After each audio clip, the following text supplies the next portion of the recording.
Good morning dear student. आज की class में हम लोग सॉल्व करेंगे फिजिक्स के चैप्टर नंबर 6 के जितने भी क्वेश्चन दिए गए हैं डियर स्टूडेंट, टोटल क्वेश्चन का सॉल्यूशन करने वाले हैं।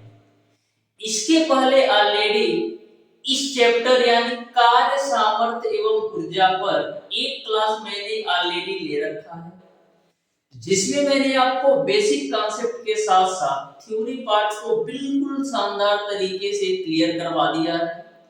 यदि वह वीडियो आपने अभी तक नहीं देखा है तो जरूर देख लीजिएगा, डिस्क्रिप्शन में उसका लिंक मिल जाएगा।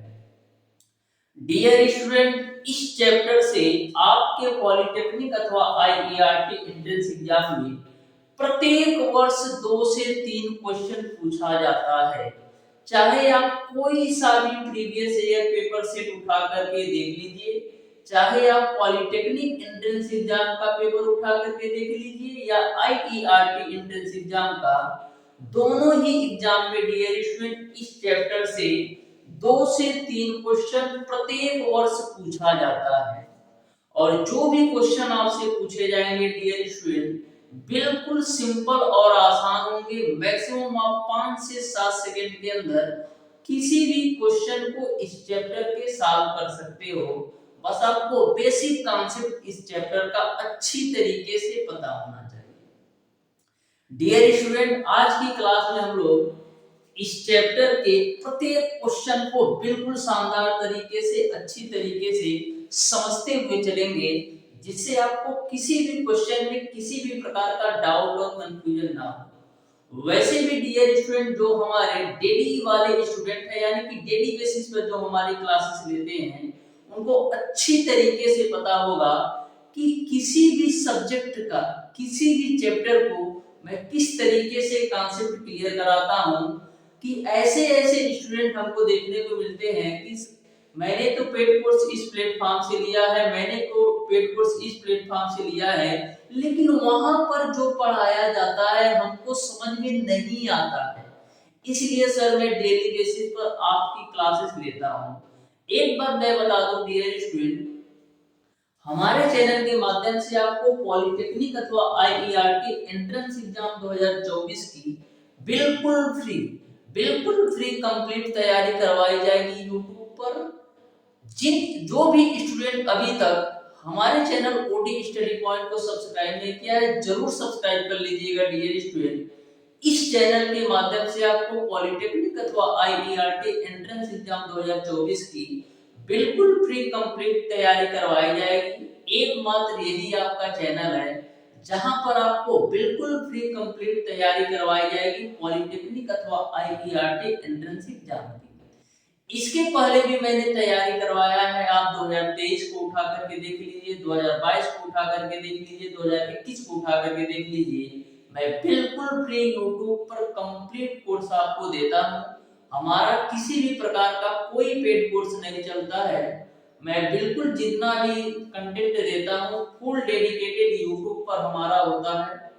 तो आप भी बिल्कुल फ्री ऑफ कॉस्ट कंप्लीट तैयारी कर सकते हैं पॉलिटेक्निक अथवा आईईआरटी एंट्रेंस एग्जाम की। हमारे डियर स्टूडेंट 2 से 3 क्लासेस आप अच्छी तरीके से लेकर के देख लीजिए, आपको यकीन 100% हो जाएगा कि ऐसा कंटेंट, ऐसा कॉन्सेप्ट आपको किसी प्लेटफॉर्म पर नहीं मिलेगा, चाहे वो पेड कोर्स क्यों ही ना। तो डियर स्टूडेंट, हम लोग स्टार्ट करेंगे आज की क्लास को। देखते हैं क्वेश्चन नंबर 1।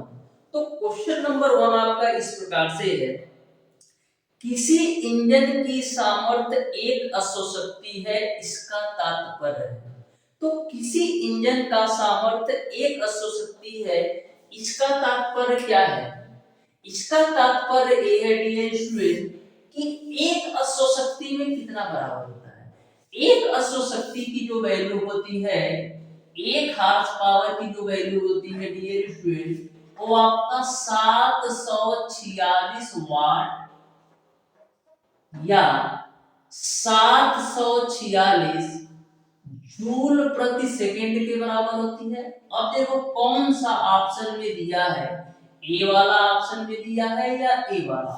तो ध्यान से आप देखिएगा, तो ऑप्शन नंबर बी में दे रखा है 746 जूल प्रति सेकंड। यानी कि ईंधन द्वारा कुल किया जाने वाला जो कार्य है वो आपका 746 जूल प्रति सेकेंड होगा।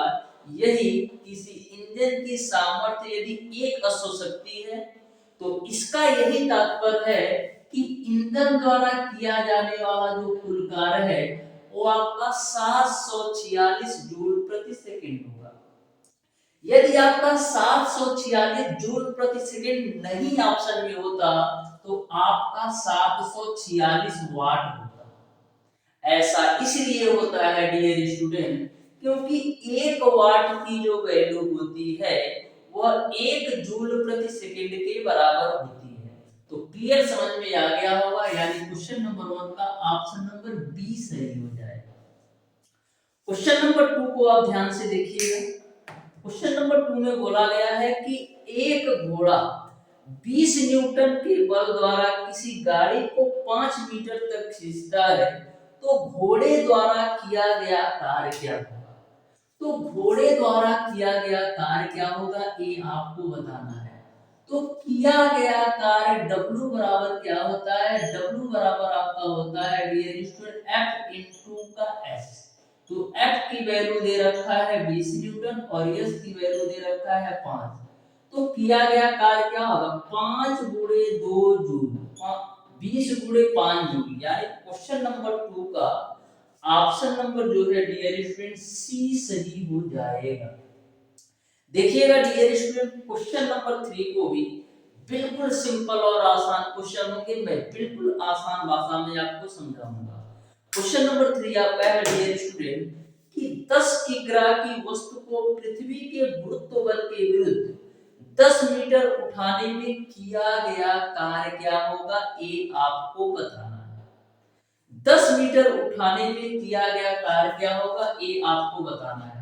तो हमेशा ध्यान में रखिएगा गुरुत्व के विरुद्ध यदि किया जाने वाला जो कार्य होता है पृथ्वी तल से गुरुत्व के विरुद्ध जो किया गया कार्य होता है वो आपका स्थितिज ऊर्जा के बराबर होता है। तो स्थितिज ऊर्जा U बराबर क्या होता है mgh के बराबर होता है। तो m की वैल्यू आपका है डियर स्टूडेंट 10, g की वैल्यू आप 9.8 भी ले सकते हो और 10 भी ले सकते हो। तो यहाँ पर हम g की वैल्यू 9.8 ले लेते हैं और h की वैल्यू 10 है। तो आपस में मल्टीप्लाई करोगे कितना मिलेगा 10 दरिया 100 गुणे 9.8 करोगे तो 980 जूल मिलेगा। यानी कि कुल जो किया गया कार्य है गुरुत्व के विरुद्ध वो आपका 980 जूल होगा। यानी क्वेश्चन नंबर 3 का ऑप्शन नंबर ए सही हो जाएगा। Option number A will be the right answer for question number 3। देखिएगा dear student next question, question number 4। बिल्कुल आप ध्यान से अच्छी तरीके से 1 से 2 बार प्रत्येक क्वेश्चन के कॉन्सेप्ट को समझ लो डियर स्टूडेंट। 100% गारंटी के साथ यहां से आपका कोई भी क्वेश्चन बाहर नहीं जाएगा, चाहे आप कोई भी पेपर सेट सॉल्व करके देख सकते हो। ऐसे ऐसे क्वेश्चन दिए गए हैं डियर स्टूडेंट कि सारे कॉन्सेप्ट को कवर कर लिया गया है, इससे बाहर आपका कोई भी क्वेश्चन नहीं जाएगा, इस बात की मैं गारंटी देता हूं। फर्क बस इतना हो सकता है कि जहां 2 लिखा हो वहां 4 दे सकता है, जहां 4 लिखा हो वहां 8 लिख सकता है, यानी डिजिट बदल सकता है लेकिन कॉन्सेप्ट तो बिल्कुल नहीं बदलेगा। देखिएगा डियर स्टूडेंट क्वेश्चन नंबर 4 को बोला है एक पिंड पर 40 न्यूटन का बल लगाने से वह बल की दिशा में 60 डिग्री के कोण पर 20 मीटर विस्थापित हो जाता है, तो बल द्वारा किया गया कार्य क्या होगा ये आपको बताना है। तो मैंने आपको बताया था जब बेसिक कॉन्सेप्ट का वीडियो बनाया था इस चैप्टर पर, तो मैंने आपको बताया था यदि यह बल लगाने पर वस्तु बल की दिशा में ना विस्थापित होकर के उससे थीटा कोण बनाते हुए s दूरी तय करे तो ऐसे कंडीशन में जो किया गया कार्य होता है वो आपका होता है W बराबर FS cos थीटा। यह फार्मूला कब अप्लाई होता है जब यह बल लगाने पर डियर स्टूडेंट आपका जो बल है विस्थापन की दिशा में ना हो, बल्कि उससे थीटा कोण बनाते हुए s दूरी तय करे, तो ऐसे कंडीशन में जो किया गया कार्य होता है W बराबर Fs cos थीटा होता है। तो F की वैल्यू कितना दे रखा है 40 न्यूटन, और S की वैल्यू कितना दे रखा है डियर स्टूडेंट आपको 20 मीटर, और थीटा की वैल्यू रख दो 60 डिग्री, ठीक है ना हो। तो यहाँ पर मिल जाएगा आपको 40 गुणे 20, आकाश 60 का मान 1/2, दो दहिया में 10, और 40 गुणे 10 करोगे तो 400 जूल आपको मिल जाएगा। यानी कि जो किया गया कार्य होगा वो आपका 400 जूल होगा। इस तरीके से क्वेश्चन नंबर 4 का ऑप्शन नंबर बी सही हो जाएगा। क्वेश्चन नंबर 5 को आप बिल्कुल ध्यान से देखिएगा। बोला है यदि किसी पिंड की गति ऊर्जा 4 गुनी कर दी जाए तो उसका संवेग हो जाएगा। यदि किसी पिंड की गति ऊर्जा 4 गुनी कर दी जाए तो उसका संवेग क्या हो जाएगा, ये आपको बताना है। तो ध्यान से देखिएगा। आपको पता है कि गतिज ऊर्जा और संवेग के संबंध क्या होता है, काइनेटिक एनर्जी बराबर होता है आपका p स्क्वायर अपान का 2, ठीक है। काइनेटिक एनर्जी बराबर आपका होता है p स्क्वायर अपान 2। यह संबंध कैसे आता है इसको समझो। देखो आपने पढ़ रखा है डियर स्टूडेंट कि काइनेटिक एनर्जी बराबर आपका होता है हाफ mv स्क्वायर, ठीक है। अब हम करेंगे क्या, m से गुणा भी कर देते हैं और m से भाग भी दे देते हैं। तो यहाँ पर आपको क्या मिल जाएगा 1/2, m से ऊपर गुणा करोगे तो m square v square divided bye आपको मिलेगा m। अब आपने पढ़ रखा है कि p बराबर क्या होता है m इंटू का v। यदि p बराबर m इंटू v होगा तो m स्क्वायर v स्क्वायर किसके बराबर होगा p स्क्वायर के, और नीचे में आपका 2m तो है ही। तो इस तरीके से आपको रिलेशन समझ में आ गया होगा कि काइनेटिक एनर्जी और संवेग में जो संबंध होता है वो आपका काइनेटिक एनर्जी बराबर p स्क्वायर अपान का 2m होता है। अब क्वेश्चन में बोला जा रहा है कि यदि हम काइनेटिक एनर्जी को 4 गुना कर देते हैं, तो लो भैया मैं काइनेटिक एनर्जी को 4 गुना कर दिया, तो मैं मान लेता हूं कि जब आपका काइनेटिक एनर्जी 1 था तो उस समय आपका संवेग p1 था, और काइनेटिक एनर्जी को 4 गुना कर देने पर संवेग आपका मान लेता हूं मैं p2 हो गया, ठीक है ना वो। अब यहां से आप p2 की वैल्यू निकालो।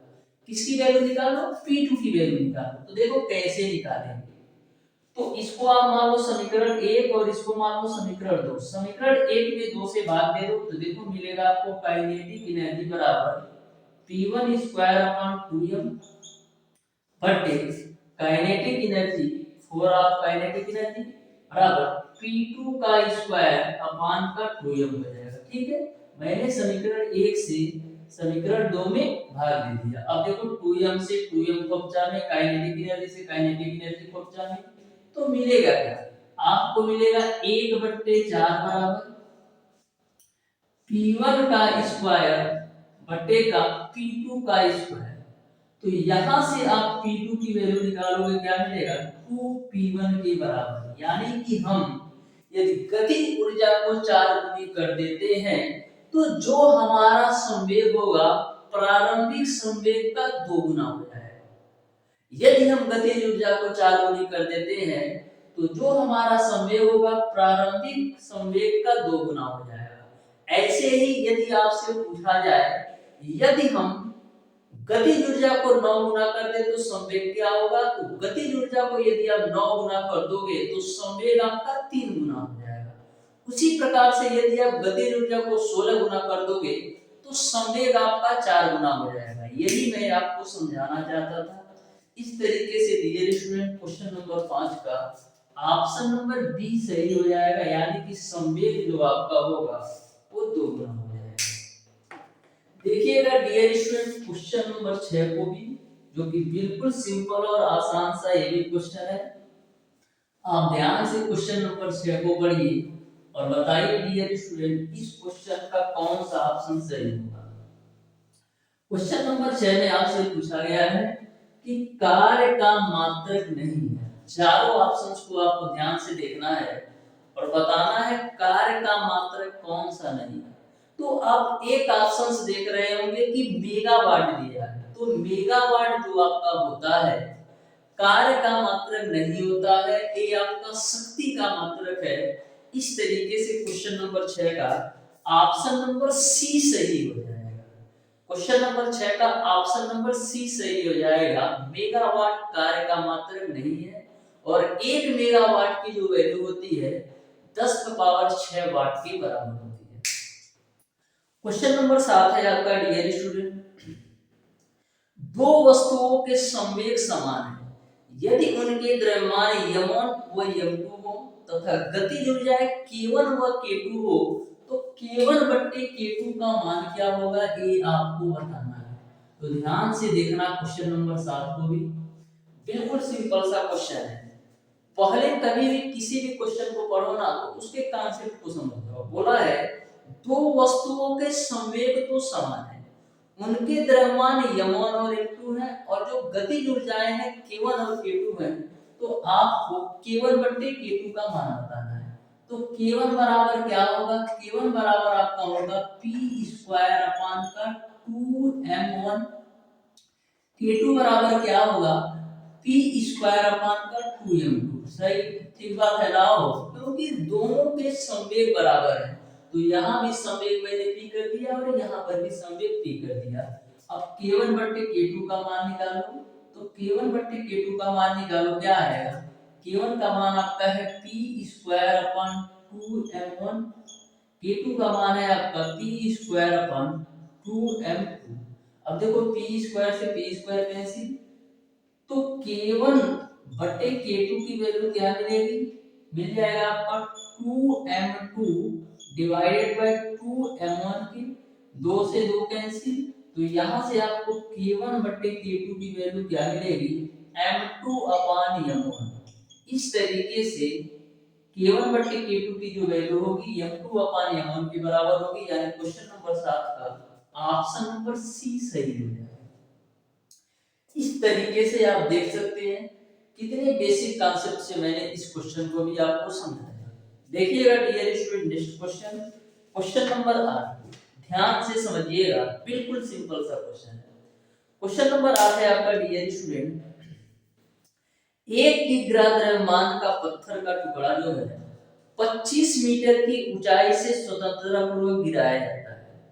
जब वह पृथ्वी से 4 मीटर की ऊंचाई पर है तो उस क्षण उसकी गति व स्थितिज ऊर्जा क्या होगी, ये आपको बताना है। जब आपका पत्थर पृथ्वी तल से 4 मीटर की ऊंचाई पर है तो उस समय उसकी गति और स्थितिज ऊर्जा क्या होगी, ये आपको बताना है। तो ध्यान से समझिएगा इस क्वेश्चन को कैसे सॉल्व करना है। पहले तो इसको मैं फिगर में समझा देता हूं। जैसे मान लो ये एक पत्थर है जो कि पृथ्वी तल से कितने 25 मीटर की ऊंचाई पर है, ये आपका अर्थ है, ठीक है ना, और ये आपका पत्थर है, यह पृथ्वी तल से कितना 25 मीटर की ऊंचाई पर है। ठीक, बुलाया जब पत्थर को हम गिराते हैं तो पृथ्वी तल से 4 मीटर की ऊंचाई पर आपको इसकी गतिज ऊर्जा और स्थितिज ऊर्जा बताना है। तो मैं मान लेता हूं यहां से यहां तक की दूरी 4 मीटर पर है, ठीक है, यानी यहाँ पर जब पत्थर आपका आता है पृथ्वी तल से 4 मीटर की ऊंचाई पर जब आपका पत्थर आता है तो इसकी आपकी गतिज ऊर्जा और स्थितिज ऊर्जा क्या होगी, ये आपको बताना है। तो यदि यह वैल्यू 4 होगी तो यह वैल्यू कितना होगा 21, क्योंकि टोटल वैल्यू आपका 25 है। अब देखो हमको ज्ञात करना है क्या, स्थितिज ऊर्जा और गतिज ऊर्जा। तो सबसे पहले हम 4 मीटर की ऊंचाई पर स्थितिज ऊर्जा ज्ञात कर लेते हैं। 4 मीटर की ऊंचाई पर हम स्थितिज ऊर्जा ज्ञात कर लेते हैं। 4 मीटर की ऊंचाई पर स्थितिज ऊर्जा मैं मान लेता हूं U1 है, तो U1 की वैल्यू क्या होगी mgh, ठीक है।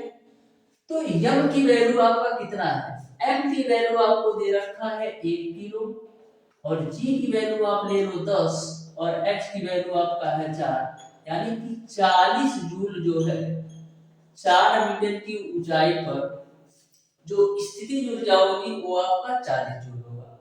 अब बात आती है कि 4 मीटर की ऊंचाई पर आप गतिज ऊर्जा कैसे निकालोगे? तो 4 मीटर की ऊंचाई पर गतिज ऊर्जा निकालने के लिए हम लोग करेंगे क्या?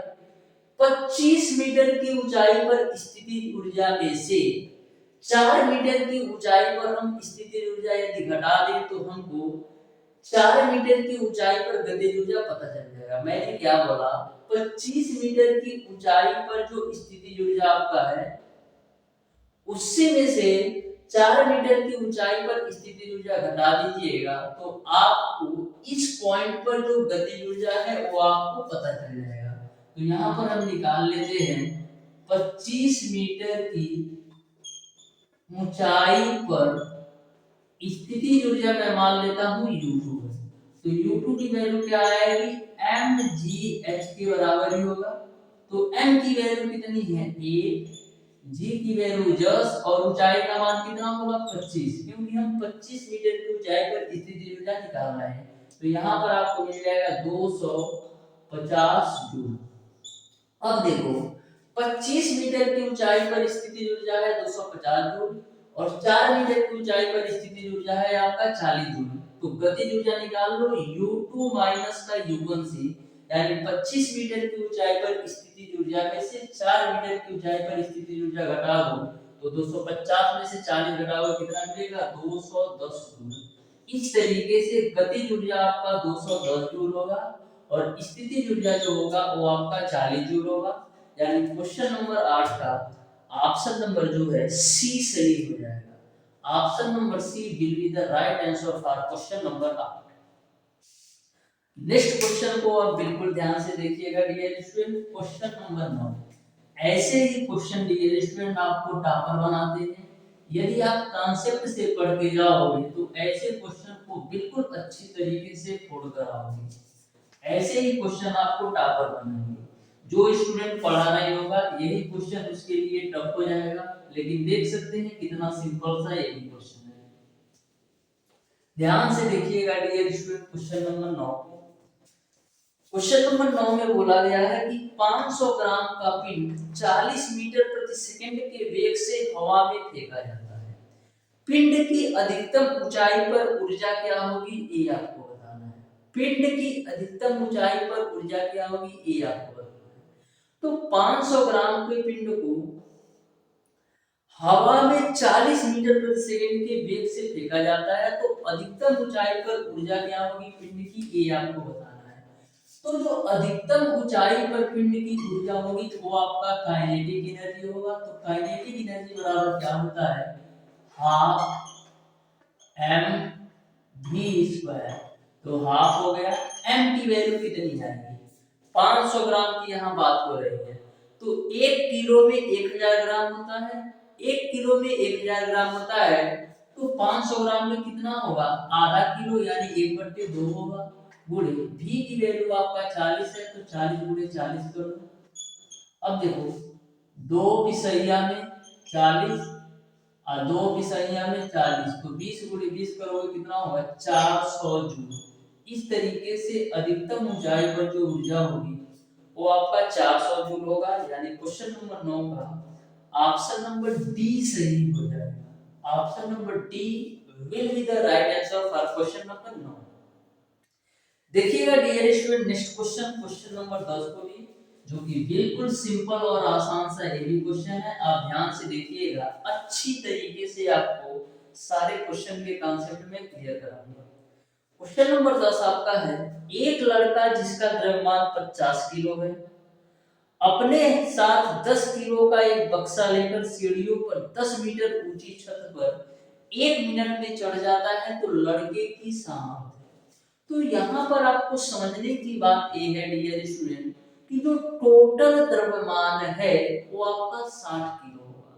60 किलो इसलिए होगा डियर स्टूडेंट क्योंकि जो लड़के का भार है, जो लड़के का वेट है वो तो 50 किलो है, लेकिन क्या करता है अपने हाथ में 10 किलो बक्सा भी लेकर चलता है।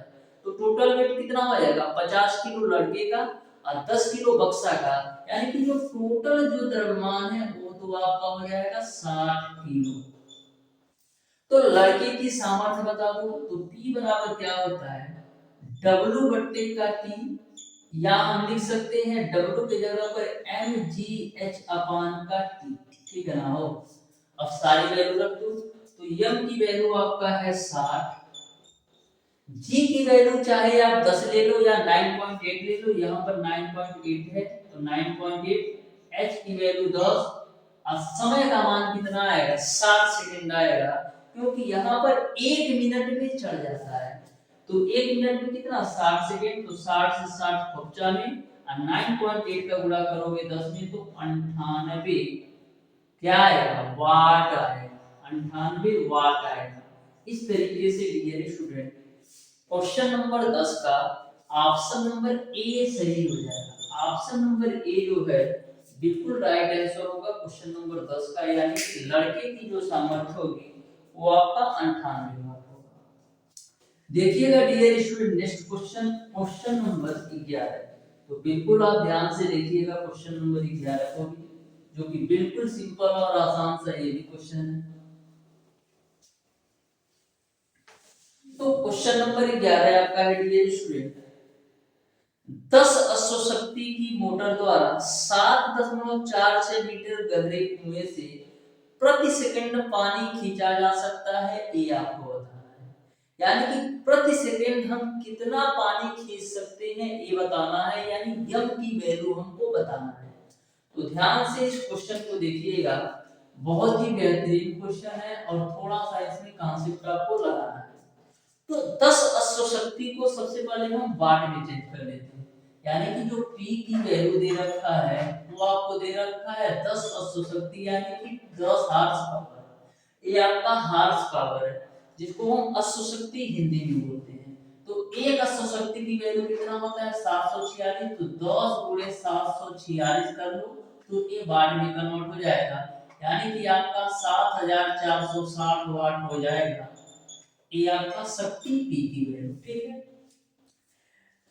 फिर मोटर द्वारा 7.4 मीटर गहरे कुएं से प्रति सेकंड खींचा जाता है, ये आपको बता देना है। तो आपको पता है क्या P बराबर क्या होता है W बट्टे का T होता है, ठीक है। यहां से W के जगह पर हम क्या लिख सकते हैं, हम लिख सकते हैं mgh अपान T, यानी कि P बराबर mgh अपान T मिलेगा। अब देखो यहां से आप क्रॉस मल्टीप्लाई करो तो p का गुणा t से करोगे तो pt बराबर आपको मिल जाएगा mgh, ठीक।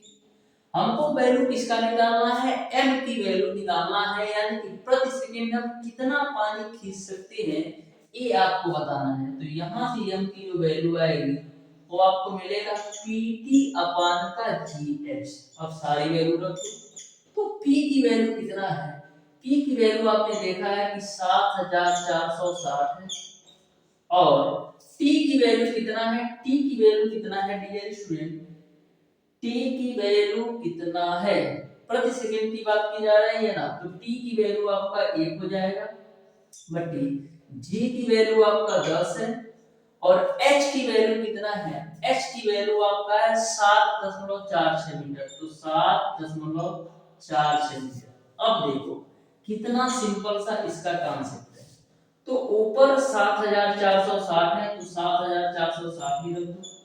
अब देखना हम काटेंगे नहीं, 10 का गुणा 7.46 में करो, 10 का गुणा 7.46 में करोगे तो कितना मिलेगा, आपको मिल जाएगा 10 का गुणा 7.46 में करोगे तो 74.6 आपको मिल जाएगा, ठीक है ना। और 10 का गुणा 7.46 में करोगे तो एक अंक दशमलव जो है राइट साइड से सट जाएगा, यानी 74.6 मिल जाएगा।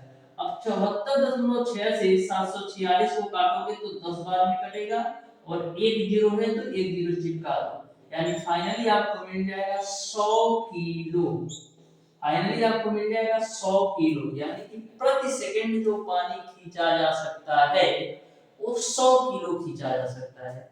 इस तरीके से क्वेश्चन नंबर 11 का ऑप्शन नंबर डी सही हो जाएगा। देखिएगा dear student next question, question number 12 को भी, जो कि बहुत ही बेहतरीन और सिंपल सा क्वेश्चन है, आप ध्यान से देखिएगा क्वेश्चन नंबर 12 को भी, जो कि बहुत ही शानदार क्वेश्चन है। आप ध्यान से सारे क्वेश्चन के कॉन्सेप्ट को समझो डियर स्टूडेंट। इस तरीके से मैं आपको प्रत्येक क्वेश्चन के कॉन्सेप्ट को बता दूंगा कि कभी भी आपको भूल ही नहीं सकता। बस आपको स्टेप बाय स्टेप प्रत्येक क्वेश्चन के सॉल्यूशन को देखते जाना है। मैं आपको इस तरीके से डियर स्टूडेंट बता दूंगा कि आपको कभी भी किसी भी प्रकार का डाउट होगा ही नहीं। तो देखिएगा डियर स्टूडेंट क्वेश्चन नंबर 12 को बोला है कि दो मशीनें बराबर कार्य 20 मिनट एवं 30 मिनट में कर सकती हैं। पहली मशीन की सामर्थ्य 120 वाट है, तो दूसरी मशीन की सामर्थ्य क्या होगी ये आपको बताना है।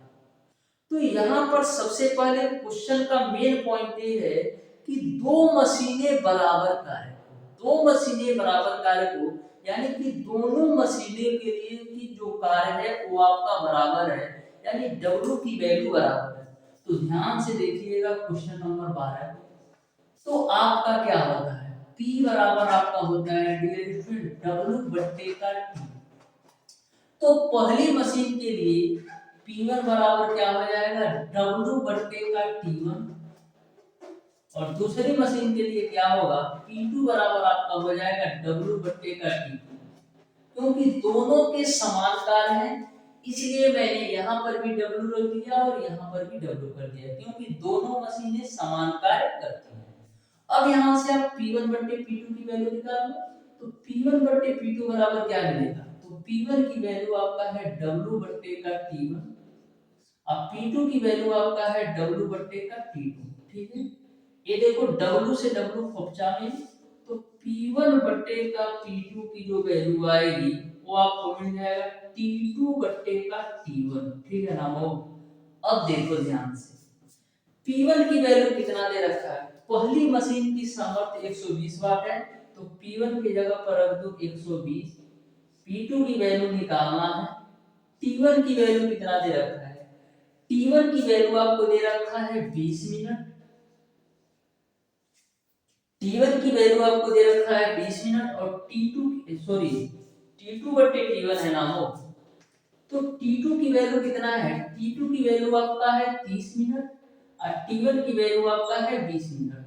तो यहाँ पे एक जीरो से एक जीरो कैंसिल, 3 से काटोगे 120 को तो 40 बार में कटेगा, तो यहाँ से P2 की जो वैल्यू आएगी वो आपका 40 गुना 80 वाट आ जाएगा। इस तरीके से दूसरी मशीन का जो सामर्थ्य होगा वो आपका 80 वाट हो जाएगा, यानी कि क्वेश्चन नंबर 12 का ऑप्शन नंबर डी सही हो जाएगा। दूसरी मशीन की जो सामर्थ्य होगी वो आपका 80 वाट होगा।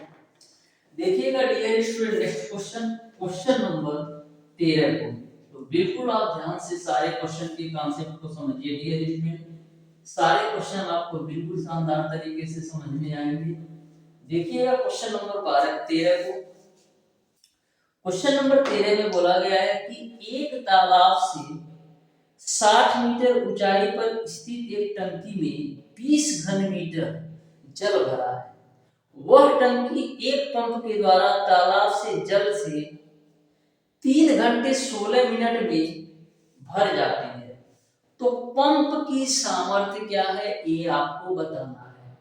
बिल्कुल सिंपल और आसान क्वेश्चन है, आपको ध्यान से समझना है। पंप की सामर्थ्य क्या है ये आपको बताना है।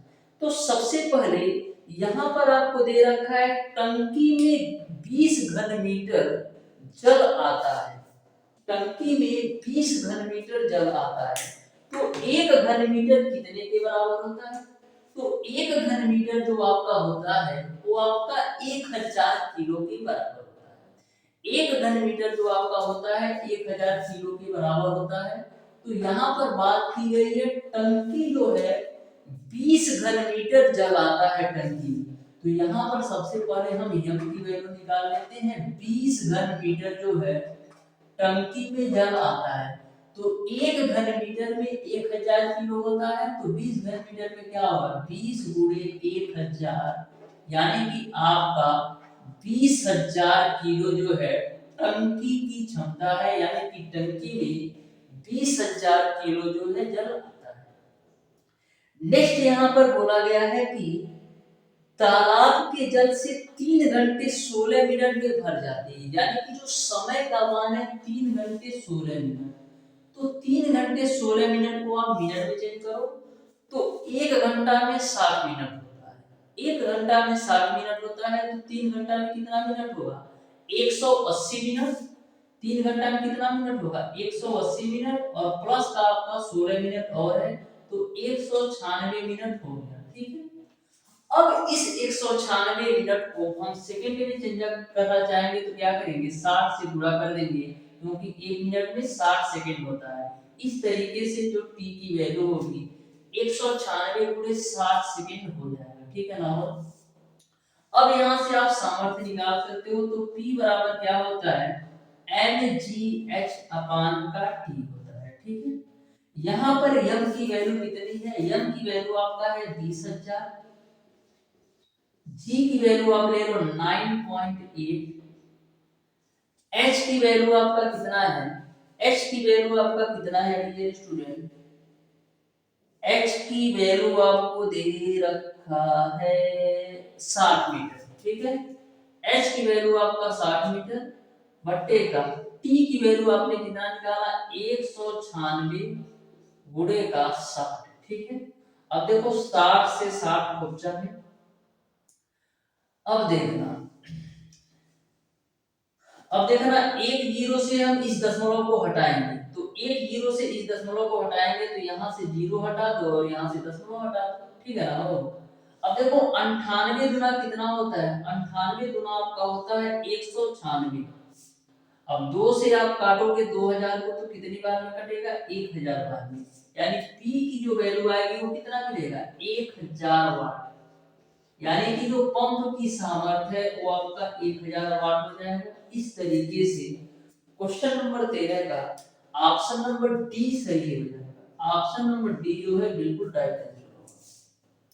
देखिएगा डियर स्टूडेंट नेक्स्ट क्वेश्चन जो कि आपका क्वेश्चन नंबर 14 है। जो स्टूडेंट हमारी पहली क्लास ले रखा होगा इस चैप्टर का बेसिक कॉन्सेप्ट व थ्योरी वाला वीडियो वो प्रत्येक क्वेश्चन को मैक्सिमम 5 सेकंड के अंदर सॉल्व कर सकता है। देखिएगा क्वेश्चन नंबर 14 को बोला है एक बिजली की मोटर एक वजन उठाने में केबल से 4500 न्यूटन का तनाव उत्पन्न करती है और इसे 2 मीटर प्रति सेकंड की दर से लपेटती है तो मीटर की शक्ति क्या है ये आपको बताना है। तो यहाँ पर केवल आपको दो चीजें दे रखा है।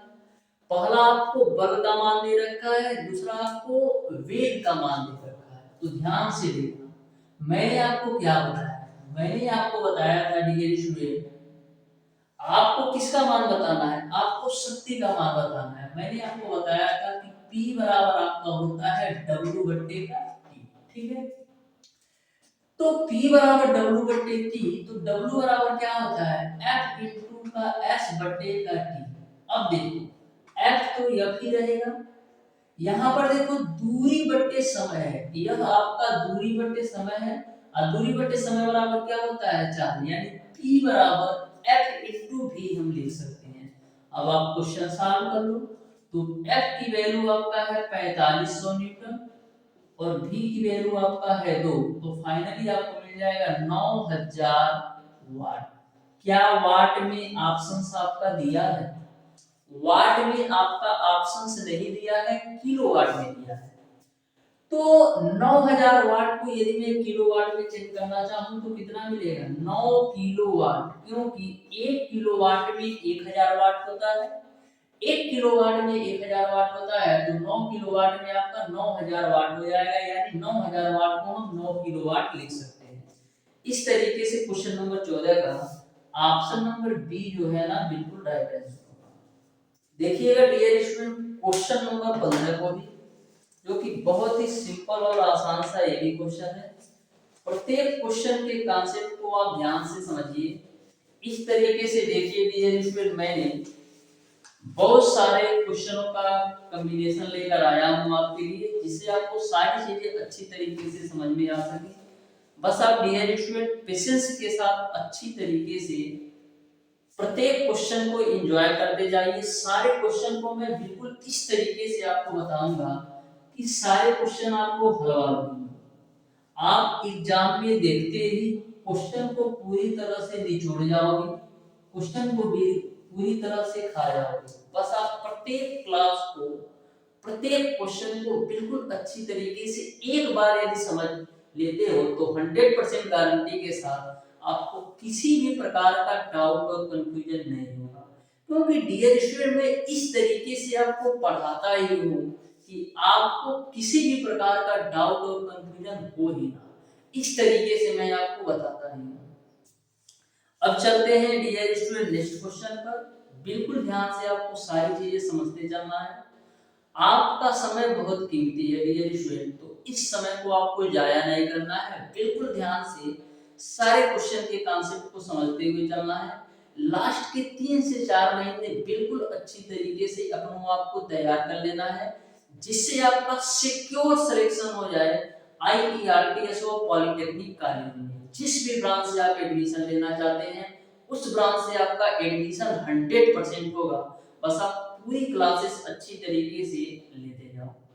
देखना डियर स्टूडेंट क्वेश्चन नंबर 15 को बोला है एक पिंड मशीन द्वारा चलाया जाता है जो कि समय t तक स्थिर शक्ति प्रदान करती है, तो पिंड द्वारा चली गई दूरी समानुपाती किसकी होगी, ये आपको बताना है।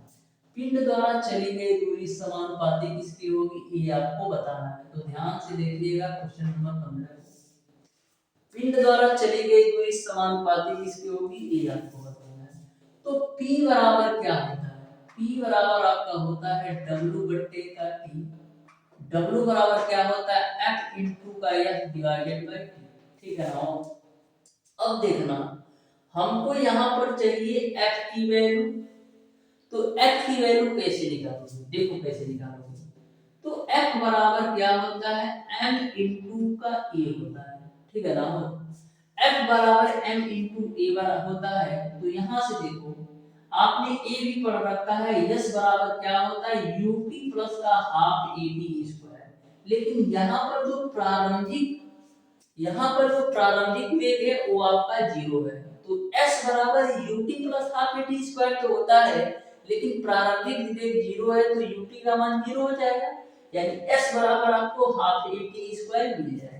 यहां से यदि मैं A की वैल्यू निकालना चाहूं तो मिल जाएगा आपको 2S अपॉन T स्क्वायर। यहां से यदि मैं A की वैल्यू निकालना चाहूं तो 2S अपॉन T स्क्वायर आपको मिल जाएगा। तो यहाँ पर आप A की वैल्यू रख दो, तो M गुणे A की वैल्यू आपका है 2S अपॉन T स्क्वायर। यहाँ तक सबको समझ में आ गया, ठीक है ना।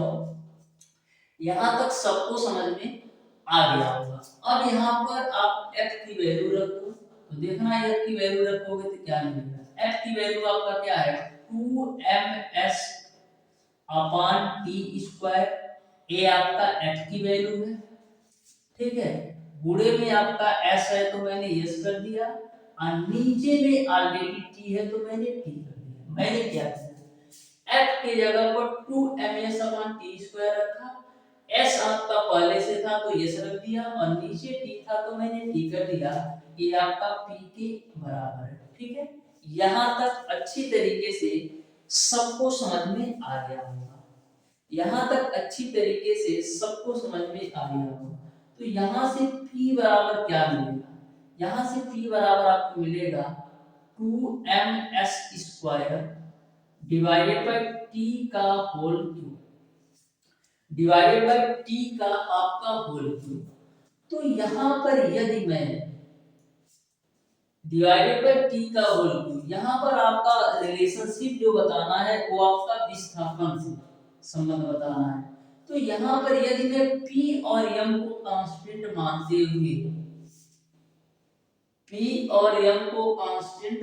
हुए काम करूं तो हमको क्या मिलेगा s डायरेक्टली प्रोपोर्शनल टू आपको मिलेगा t की पावर 3। यदि मैं m और p को कांस्टेंट मानूं तो s square directly proportional to t क्यों मिलेगा। यहां से s की वैल्यू निकालोगे तो t की पावर 3/2 हो जाएगा, यानी कि जो आपका विस्थापन होगा समय का पावर 3/2 के बराबर होगा। इस तरीके से क्वेश्चन नंबर 15 का ऑप्शन नंबर जो है ए सही हो जाएगा। ऑप्शन नंबर जो है ए सही हो जाएगा, ए सही होगा ना हो।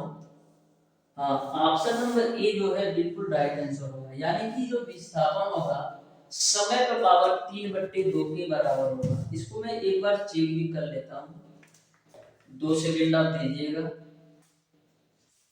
इस क्वेश्चन को मैं चेक कर लेता हूँ।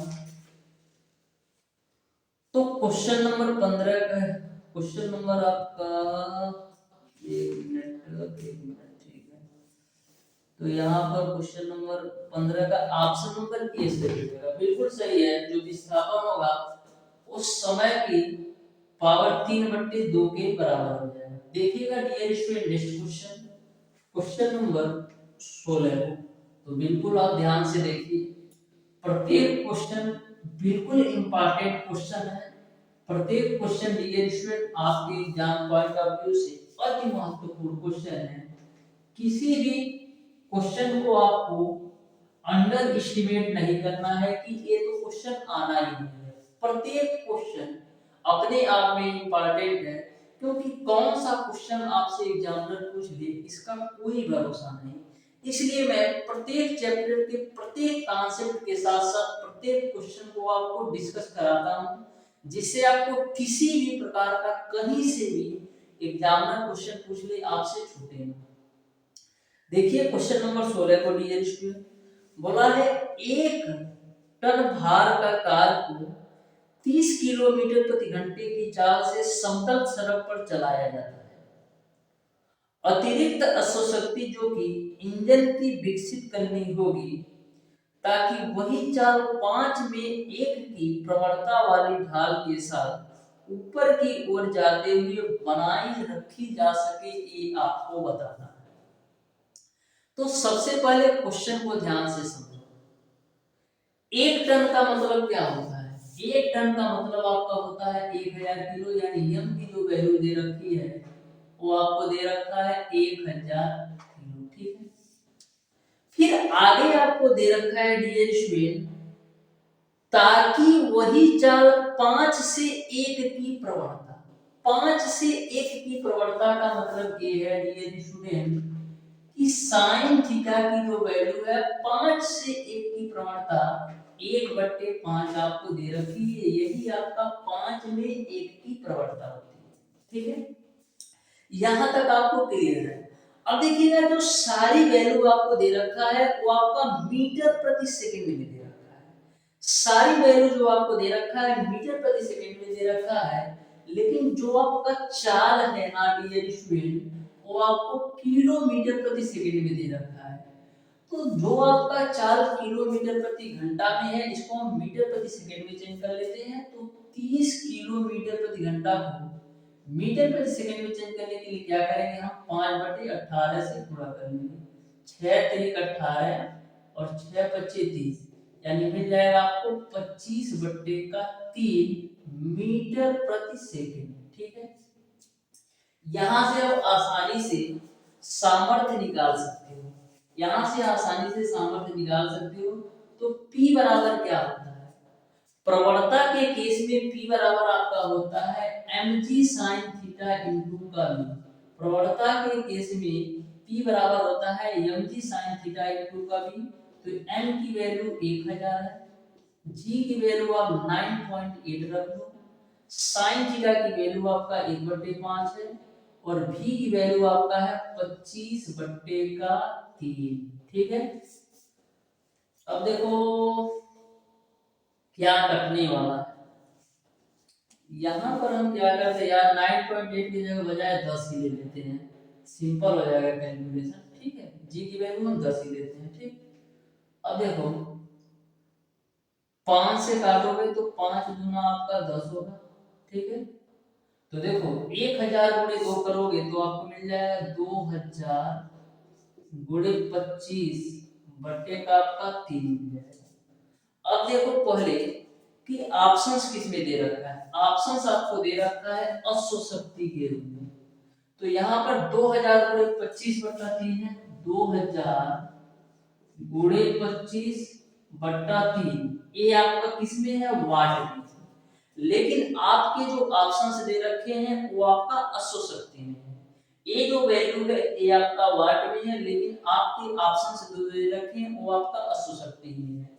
तो वाट को अश्वशक्ति में चेंज करने के लिए क्या करेंगे, इसमें हम 746 से भाग देंगे, क्योंकि एक अश्वशक्ति में 746 वाट होता है, एक अश्वशक्ति में 746 वाट होता है। तो वाट को अश्वशक्ति में चेंज करने के लिए क्या करेंगे, इस पूरे में 746 से भाग देते हो, तो भाग दोगे तो फाइनल जो आंसर आएगा वो आपका 22.34 अश्वशक्ति यानी हार्स पावर आएगा।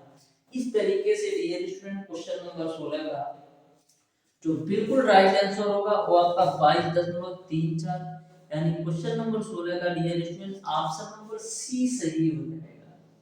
22.34 अश्वशक्ति बिल्कुल राइट आंसर होगा। देखिएगा डियर स्टूडेंट नेक्स्ट क्वेश्चन जो कि आपका है क्वेश्चन नंबर 17। तो ध्यान से आप देखिएगा डियर स्टूडेंट क्वेश्चन नंबर 17 को भी, जो कि बहुत ही बेहतरीन क्वेश्चन है। लास्ट के 5 से 6 क्वेश्चन और मैं सॉल्व कराऊंगा, बस आप पेशेंस के साथ डियर स्टूडेंट प्रत्येक क्वेश्चन के कॉन्सेप्ट को समझते जाओ। लास्ट के 5 से 6 क्वेश्चन और कवर कराने वाला हूं, ध्यान से आप प्रत्येक क्वेश्चन के कॉन्सेप्ट को समझते हैं। तो क्वेश्चन नंबर 17 आपका है 50 किलोग्राम द्रव्यमान वाला मनुष्य 40 पक्ष वाली सीढ़ी पर 10 सेकंड में चढ़ जाता है। यदि सीढ़ी के प्रत्येक पग की ऊंचाई 0.20 मीटर है तो मनुष्य की सामर्थ्य क्या है ये आपको बताना है। मनुष्य की सामर्थ्य क्या है ये आपको बताना है। तो सबसे पहले क्या होता है, P बराबर mgh/t होता है, लेकिन h की जो वैल्यू है वो कितनी है, h की वैल्यू जो दे रखा है वो आपका 40 पग दे रखा है, और एक पग की ऊंचाई कितना है 0.20 मीटर।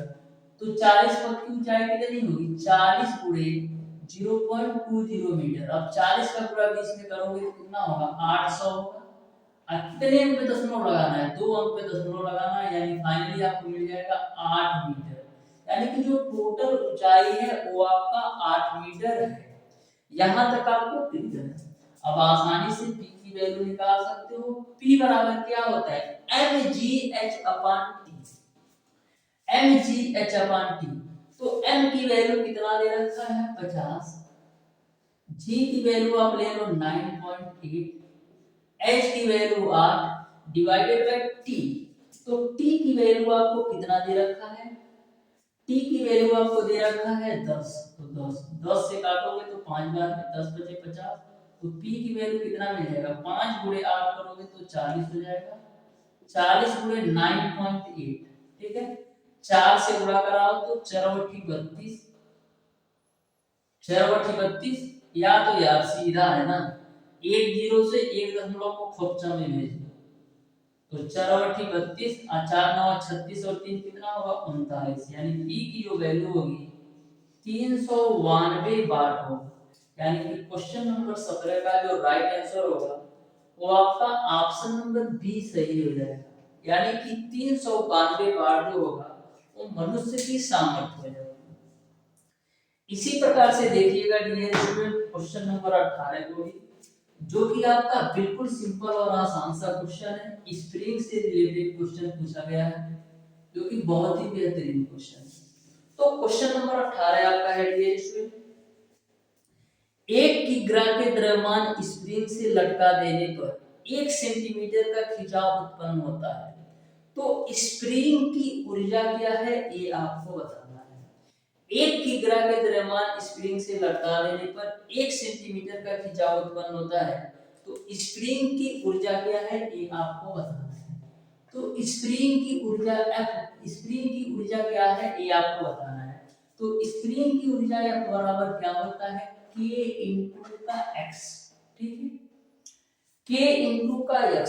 अब बात आती है x क्या है, x जो आपका है खिंचाव है, या तो आपको पता है द्रव्यमान है।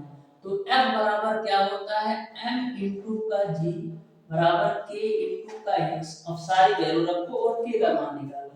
तो m की वैल्यू आपका 1 है, g की वैल्यू 9.8 रखो, के की वैल्यू आपको नहीं पता है, लेकिन एक्स की वैल्यू यानी खिंचाव की वैल्यू पता है। 1 सेंटीमीटर दे रखा है, खिंचाव की वैल्यू 1 सेंटीमीटर दे रखा है। तो 1 सेंटीमीटर में कितना मीटर होते हैं? तो 1 मीटर में 100 सेंटीमीटर होते हैं। तो 1 सेंटीमीटर में कितना होगा? 1/100 मीटर, जिसको हम क्या लिख सकते हैं? 10⁻² मीटर। यानी 1 सेंटीमीटर की वैल्यू 10⁻² मीटर होगी। तो यहाँ पर जो x की वैल्यू होगी 10⁻² मीटर। तो यहाँ से आप k की वैल्यू निकालोगे तो क्या मिलेगा? 9.8 डिवाइडेड बाय 10⁻²। इसको आप सॉल्व कीजिएगा तो मिलेगा आपको 9.8 गुणे 100, यानी कि आपको मिल जाएगा 980।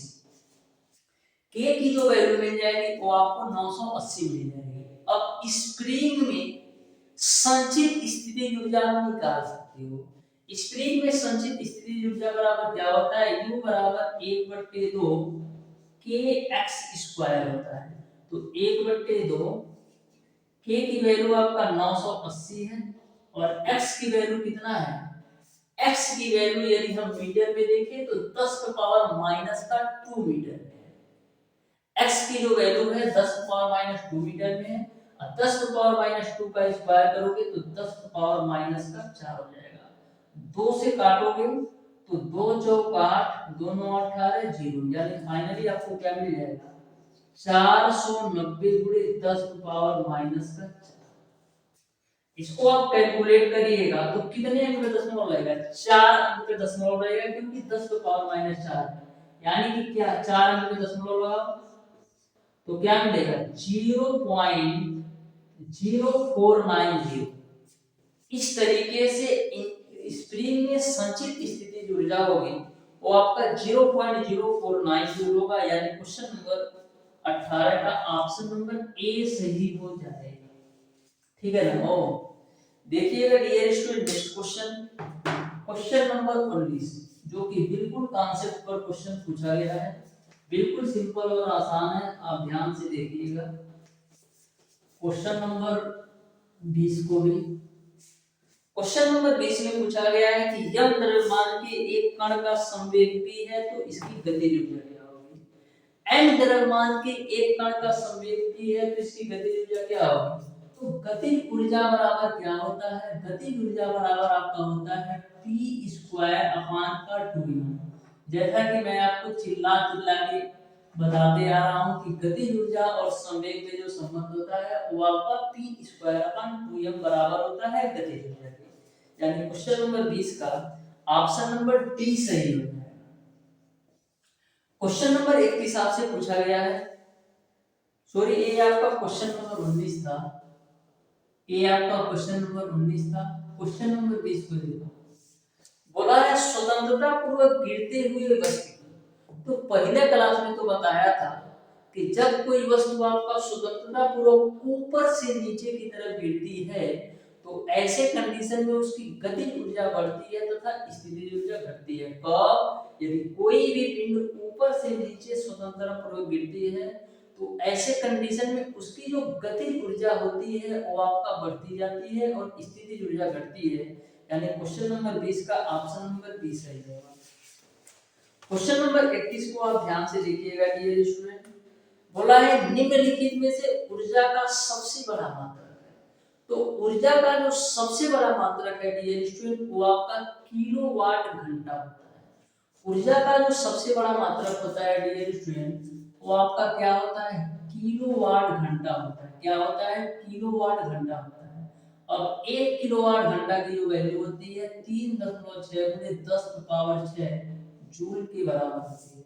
इस तरीके से क्वेश्चन नंबर 21 का ऑप्शन नंबर ए सही हो जाएगा। ऊर्जा का सबसे बड़ा मात्रक किलोवाट घंटा। क्वेश्चन नंबर 22 को ध्यान से देखिएगा। बोला है एक जल पंप जो पेट्रोल से चलता है, ठीक है, पेट्रोल से चलता है, 30 मीटर गहराई से 0.5 मीटर क्यूब प्रति मिनट की दर से जल निकालता है। यदि पंप की क्षमता 70% हो तो इंजन द्वारा उत्पन्न शक्ति क्या है ये आपको बताना है। इंजन द्वारा उत्पन्न शक्ति क्या है ये आपको बताना है। तो ध्यान से देखिएगा क्वेश्चन नंबर 22 को भी ध्यान से देखिएगा। क्वेश्चन नंबर, इस क्वेश्चन को बिल्कुल ध्यान से देखिएगा। तो इंजन की सामर्थ्य P बराबर आपने क्या पढ़ रखा है? P बराबर आपका होता है mgh upon T, mgh upon T। अब सारी वैल्यू रख दो, मार्कर किधर है? अब सारी वैल्यू रख दो। तो m की वैल्यू कितना है? m की वैल्यू आपको दे रखा है डियर स्टूडेंट 0.5 मीटर क्यूब प्रति मिनट, 0.5 मीटर क्यूब प्रति मिनट, यानी m की वैल्यू कितना है? 0.5 मीटर क्यूब। यानी m की जो वैल्यू है डियर स्टूडेंट, यहां पर देखो m की जो वैल्यू है 0.5 मीटर क्यूब। अब एक घन मीटर में कितना पानी आता है? एक घन मीटर में 1000 किलो पानी आता है। तो 0.5 घन मीटर में कितना आएगा? 0.5 गुणे 1000, यानी कि m की जो वैल्यू होगी वो आपका 500 किलो हो जाएगा। अब आपको समझना है t की वैल्यू कितनी है। तो यहाँ पर बोला है 0.5 मीटर क्यूब प्रति मिनट, मीटर क्यूब प्रति मिनट, यानी t की जो वैल्यू दे रखा है वो आपका 1 मिनट जो कि 60 सेकंड के बराबर होता है। अब सॉल्व कर लो। तो m की वैल्यू आपका है 500, g की वैल्यू आप कितना ले लो? 9.80 रखते हैं, ठीक है। और h की वैल्यू आपका कितना है? h की वैल्यू आपका है डियर स्टूडेंट 30 मीटर, ठीक है।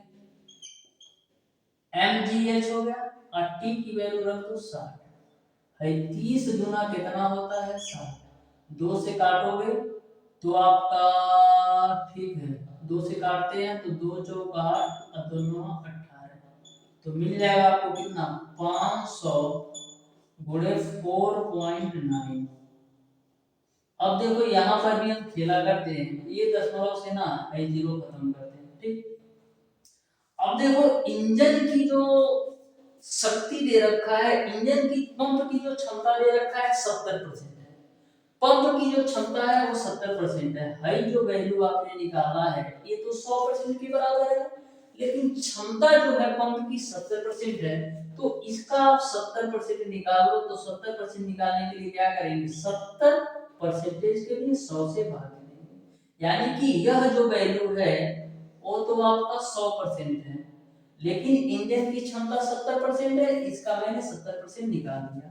अब देखो 50 गुना का होगा 100 होगा, 2 से काटोगे 70 को तो 35 बार में कटेगा। अब 35 गुणे 49 कर लो। अब देखो कैलकुलेशन हमको सिंपल बनाना है, 49 गुणे 35, ठीक है।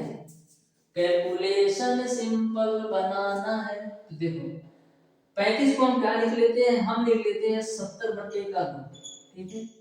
अब गुणा करो तो 7 9 कितना होता है? 63, और 7 चौक 28 और 6 कितना होता है? 28 और 6 कितना हो? 34, ठीक है ना। और एक जीरो है और नीचे में 2 है, 2 से काटो तो 2 एकम 2, 2 सत्ते 14, 2 एकम 2, 2 पचे 10, यानी कि 1715 जो है वो आपका शक्ति होना चाहिए।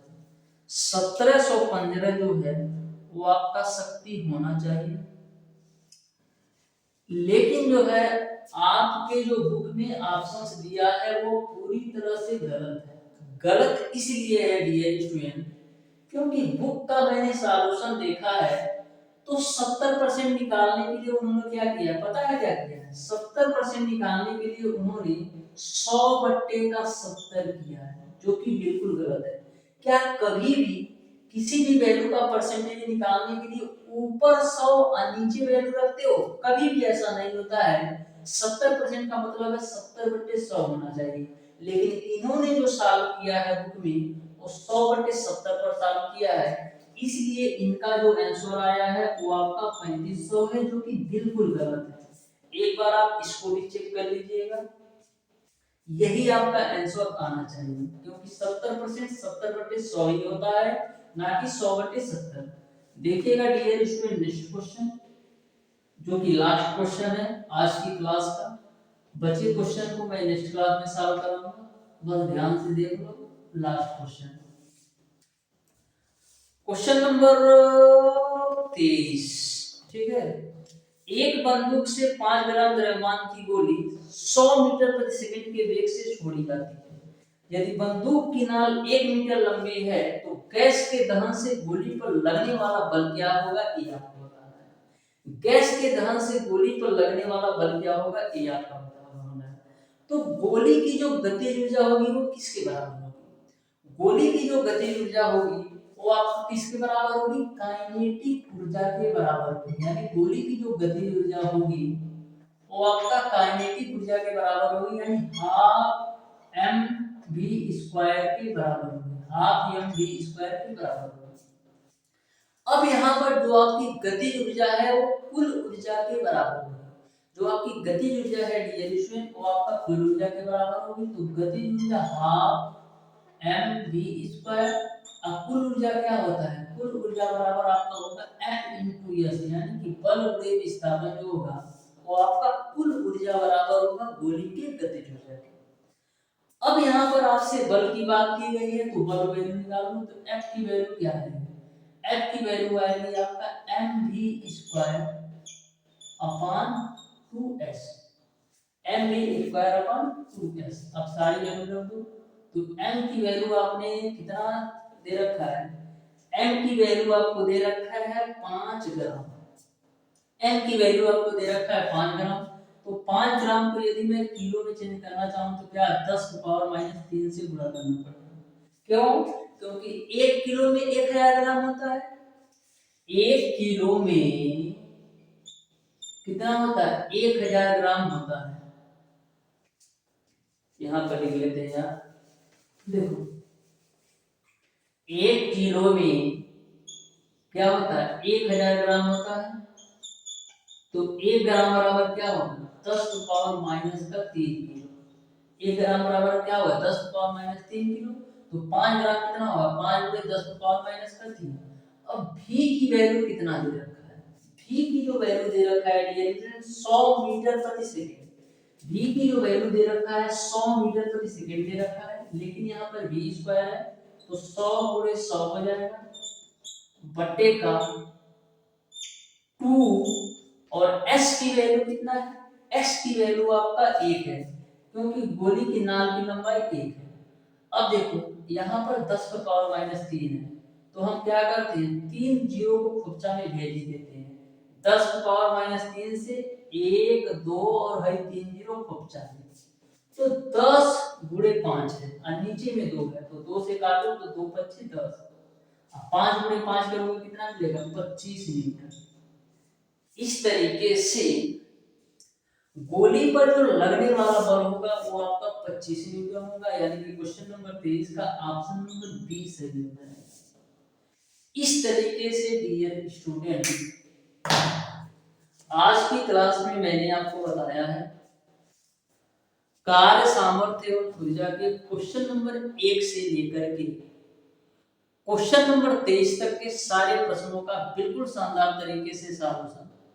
फिर भी डियर स्टूडेंट हमारी आपसे रिक्वेस्ट है, यदि आपको किसी भी क्वेश्चन में किसी भी प्रकार का डाउट या कंफ्यूजन या किसी भी प्रकार का आपको सस्पिशन होता है तो आप उसे कमेंट बॉक्स में कमेंट करके जरूर पूछ लीजिएगा। इवन आपका इस चैप्टर नहीं, जो भी मैंने पिछले चैप्टर पढ़ाया है या मैथ फिजिक्स केमिस्ट्री, कहीं से भी किसी भी क्वेश्चन में यदि आपको डाउट और कंफ्यूजन होता है तो आप उसे कमेंट बॉक्स में कमेंट करके पूछ भी सकते हैं। और यदि आप कमेंट बॉक्स में कमेंट करके नहीं पूछ सकते हैं तो ये मेरा व्हाट्सएप नंबर है 7620175376 पर आप व्हाट्सएप करके भी पूछ सकते हैं या कॉल करके भी पूछ सकते हैं। मैं हर तरीके से डियर स्टूडेंट आपका हेल्प करने के लिए तैयार हूँ। तो डियर स्टूडेंट आज की क्लास को यहीं तक रखते हैं, मिलते हैं नेक्स्ट क्लास में, तब तक के लिए धन्यवाद।